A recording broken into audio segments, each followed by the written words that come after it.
Hey guys, welcome back to my YouTube channel. I'm Abby. And my cat is messing up my intro. Anyway, I hope you had great celebrations and New Year's, and yeah, it's 2019 now, which is weird to say out loud. I got an amazing Christmas present. You ready for this? I have an actual microphone now. I have a personal goal this year, New Year's resolution, or whatever you want to call it, to make more videos this year than last year and post them. And if you go back through my channel, you will see that is kind of a low bar. So it's good to start with goals that you're pretty sure you're going to be able to accomplish. At least I think so. As you can see from my second camera, I have a ton of art supplies in front of me. I have done painting in the past, and I've always loved painting, but I haven't done it in a very, very long time. I have things from all over the place. I have really cheap acrylic paints to more expensive acrylic paints that I bought for a class, and I still have, and then other inexpensive Walmart paints.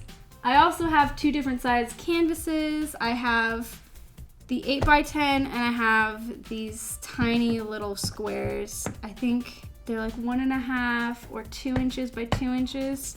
They're very small. But this is probably my favorite size canvas because the smaller the canvas, the harder it is to see the mistakes you've made.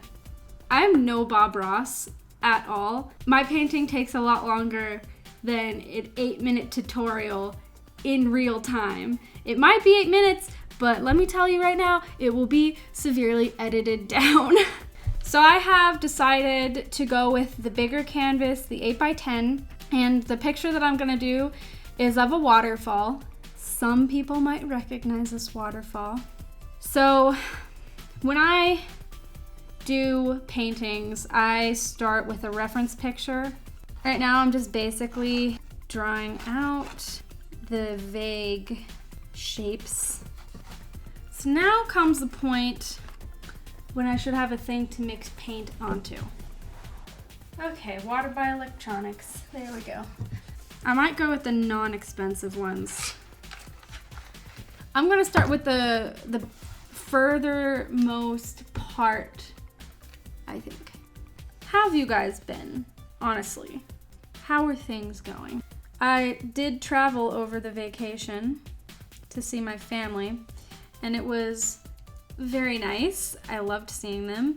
And we decided to take our cat with us on the plane. People that travel with pets really often, how do you do it? Because it was so difficult. I think traveling with dogs is easier. Because people with dogs, their dog is out. They don't have to sit in a cage the whole time. You know what I just realized? I did not start with the furthermost corner because that would be the sky. And I started with the mountains. Oh, Bob Ross, help me. You know what I do want to talk about? I want to talk about an art class that I once took. When I was in college, I took a lot of artistic classes because they're the most fun, honestly, to me. One semester I decided to take, it was like 2D something. And basically we were supposed to work on abstract art. That's why I have these expensive paints, by the way. It's because of that class. And I never considered myself to be an abstract artist or to even like abstract art. I always felt abstract art was kind of weird. When I took it, I didn't think it was going to be abstract art, so I don't remember if it said anything about being abstract. I have absolutely nothing against abstract artists. I will say that was probably one of the most fun classes I took as an art class because you could pretty much do anything and it would be considered art, you know, except for somehow, some way, she would give me not full points for things. Even though there was thought process behind what I was doing, I was able to present it in front of class and it was all turned in on time. So I'm not sure exactly where those points were missing from, besides like she didn't like it. But I don't know if you can do that as an art teacher. Just take points off for something it's not personally your taste. I always thought that was kind of ridiculous, which is why a lot of people don't like the arts. I remember pretty much nobody from that class, which is weird to me, that I would be able to take an entire class and not know anybody from it. When I originally went to college, my plan was to go into animation, and so there are a lot of art classes that you got to take in preparation for that. Even just that, you know. I had done art and drawing and everything like that since I was in high school, but so had a lot of other kids, and in a more determined capacity than I had been doing it. I would consider myself an amateur artist. So in walks little freshman me, and because I wanted to do that major, there were prerequisite classes that I had to take. All but one of them were drawing classes. And that is where I met some of my best friends, who are still my best friends today. What was great for me, and what I would recommend people who are considering getting into anything drawing seriously related, like animation, art programs, storyboarding, illustration, that kind of thing. If you want to be in those things, you need to practice. That is the main thing that I could tell you. And honestly, any artist probably would tell you that practicing is the most important piece of that.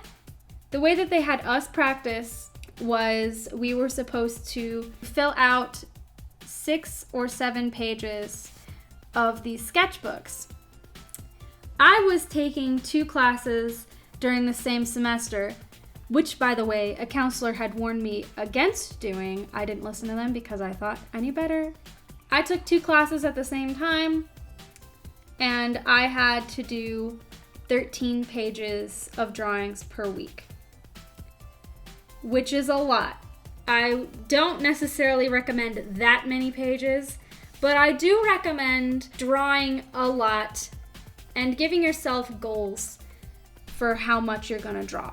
I had classes to keep me honest about those goals, but you could use friends or family members to help you keep those goals as well.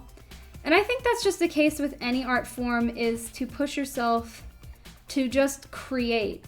And that was a big issue for me because I was worried that what I was making wasn't at the level that I wanted it to be.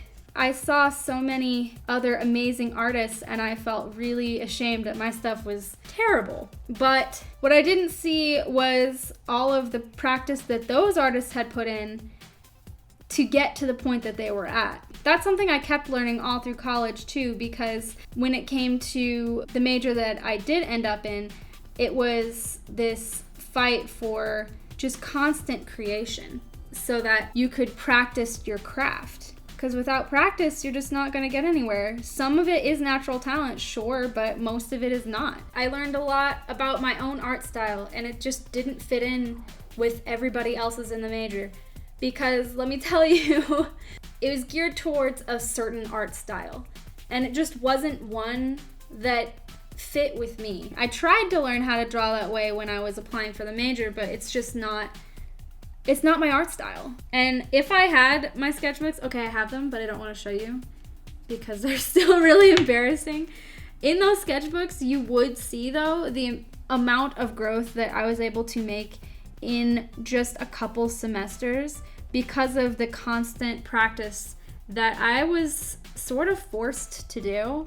The other thing that we were told to do was go places and just draw random strangers. And so a lot of what I did during that year was going to the food court and just drawing people. And I got really good at looking at people without directly looking at people so that I could draw them without them noticing me drawing them. Because that's always an awkward conversation to have. Like, are you drawing me? Yeah. Can I see? No. That's kind of how it always is for me, because I don't like showing people my drawings of them because I feel like, you know, I don't do them justice. Or at least I don't feel like I do, and so I don't often show people my drawings because I don't want them to judge me. But that being said, if you've seen drawings I drew of you, be flattered, because I don't do that very often. Even after I was rejected from the major and knew I wasn't going to be doing drawing as a major, I still felt like it was important to me to continue drawing because I've done it so long and I love it. Just because I can't follow a path that might get me a career in it doesn't mean I don't want to continue doing it. So I would draw people in class, and I would draw the teachers, and I would draw pretty much anything because I wanted to be better at the whole drawing people thing, because that is hard.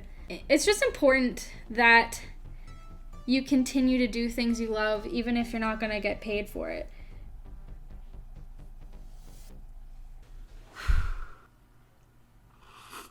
So yeah, I guess it takes me 2 days to finish any art project because it took me 2 days to finish this painting. Maybe that should be another one of my New Year's resolutions. Make videos in 1 day. I'm probably gonna have better insert shots of this, but here's my painting. The further away it is, the better it looks. This took a long time, and I got really tired near the end of it, but that's okay. I feel like this is decent, and isn't that what we are all striving for? Anyway, I hope it was fun for you to watch me paint in time-lapse, is what I typically do. If you know what waterfall I painted, comment down below.